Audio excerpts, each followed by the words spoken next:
People sometimes ask us, what's the difference between account-based marketing and traditional top of funnel, middle of funnel, bottom of funnel marketing? And well, when you market to large companies and you look at how they buy differently. And they buy differently in two ways. First of all, a team would be involved in larger purchases. Procurement of digital transformations, procurement of large software systems, procurement of specific professional services, and so on. Number one. Number two, the way in which the company would decide, first of all, to go outside and to do a project and then eventually go outside for help is totally different. It's certainly not linear in the clients that we see, that our clients are trying to work with.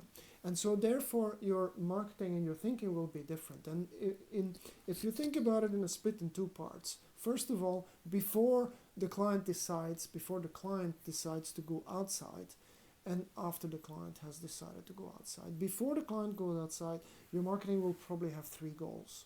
Number one, you want to position your company so that it's clear to your client that you are in that business. I'm not saying that theoretically. We see it in our interviews with clients' buying teams regularly, that companies are forgotten in that sort of space.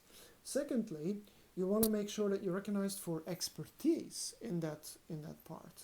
And thirdly, you want to make sure that relationships with your sales team have already happened. So in other words, your collaboration with your sales team early, before there's an opportunity on the table, will be far more intense than in regular marketing situations.